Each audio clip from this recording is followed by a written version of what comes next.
서울 압구정 아파트 한 채 80억 원. 성수동 고급 주택은 100억 원을 훌쩍 넘깁니다. 평범한 직장인이 월급을 한 푼도 안 쓰고 100년을 모아도 닿을 수 없는 금액이죠. 대체 누가 이런 집을 살까요? 우리는 막연히 생각합니다. 재벌 2세겠지, 아니면 운 좋게 대박난 사람이겠지. 그런데 만약 이 생각이 완전히 틀렸다면요? 우리가 알고 있던 게 거짓일 수 있습니다.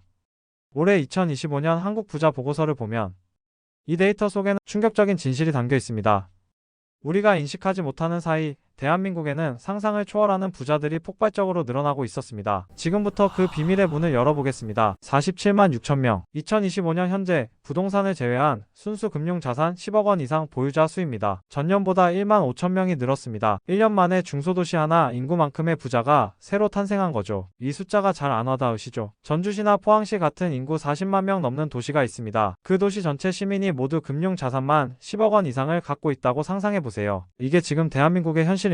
더 놀라운 건 이들이 보유한 총 자산입니다. 3,066조 원. 국가 예산의 몇 배에 달하는 돈이 전체 인구의 1%도 안 되는 사람들 손에 집중되어 있습니다. 그런데 진짜 주목할 건 따로 있습니다. 부자들 내부에서도 양극화가 벌어지고 있다는 겁니다. 보고서는 자산가를 10억 100억 자산가, 100억 300억 고자산가, 300억 초과 초고 자산가로 나눕니다. 지난 1년간 가장 빠르게 성장한 그룹이 어디였을까요? 놀랍게도 최상위 초고 자산가 그룹이었습니다. 부자는 더 부자가 되고 초부자는 상상할 수 없는 속도로 자산을 불려가고 있습니다. 부동산 불패. 수십 년간 대한민국을 지배해온 부의 공식이죠. 강남 아파트 한 채면 노후 걱정 없다는 그 신화 말입니다. 그런데 이상한 일이 벌어지고 있습니다. 부의 최전선에 있는 사람들이 바로 그 공식을 수정하기 시작했습니다. 2025년 한국 부자의 총 자산 구성을 보면 부동산이 54.8%, 금융자산이 37.1%입니다. 과거 60에서 70%를 넘나들던 부동산 비중이 절반 수준으로 내려왔습니다. 수십 년간 경고했던 성벽의 균열이 생긴 거죠. 이유는 두 가지입니다. 첫째, 세금. 다주택자에 대한 종합부동산세와 양도소득세 부담이 크게 강화됐습니다. 여러 채를 굴리는 전략의 매력이 확 떨어진 겁니다. 똘똘한 한 채는 여전히 유효하지만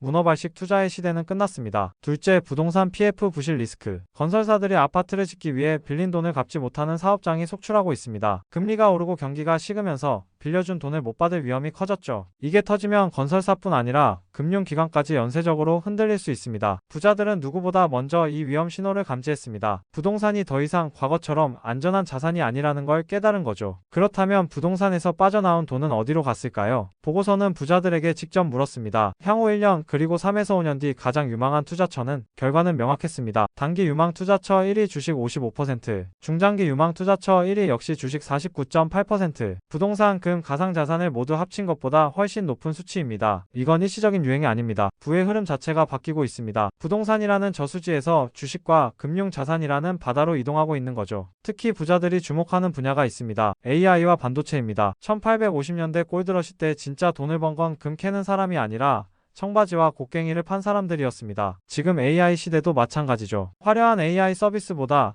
그걸 돌리는 반도체와 데이터 센터 인프라에 거대한 자금이 몰리고 있습니다. 부자들은 아파트 등기부등본 대신 우량 기업의 주주명부에 이름을 올리는 게 더 현명하다고 판단하기 시작한 겁니다. 이제 더 근본적인 질문입니다. 이들의 종자돈은 어디서 왔을까요? 모두 상속받은 금수저일까요? 보고서는 부자들에게 직접 물었습니다. 자산 형성에 가장 크게 기여한 원천은 압도적 1위는 사업소득이었습니다. 2위가 부동산 투자 22%, 3위 금융투자 16.8%, 4위 상속증여 16.5%, 5위 근로소득 10.3%, 상속은 4위에 불과했습니다. 물론 한국의 상속형 자산가 비율이 70%를 넘는다는 연구도 있습니다. 이건 부정할 수 없는 현실이죠. 하지만 동시에 자수성가형 부자의 약진도 뚜렷한 트렌드입니다. 오늘 우리는 보이지 않던 부자들의 세계를 들여다봤습니다. 부동산에서 주식으로 이동하는 자금의 흐름, 상속과 자수성가가 공존하는 부의 두 얼굴, 그리고 성공한 부자들이 가진 역설적인 투자 철학. 핵심은 세 가지입니다. 현실적인 종자돈 목표, 사업과 투자라는 부의 엔진, 그리고 장기적 관점. 마지막으로 하나만 기억하세요. 돈을 버는 기술을 아는 것과 그 돈을 담아낼 그릇을 갖추는 건 완전히 다른 문제입니다. 돈을 쫓기 전에 먼저 그릇을 키워야 합니다. 당신의 그릇은 준비되어 있습니까?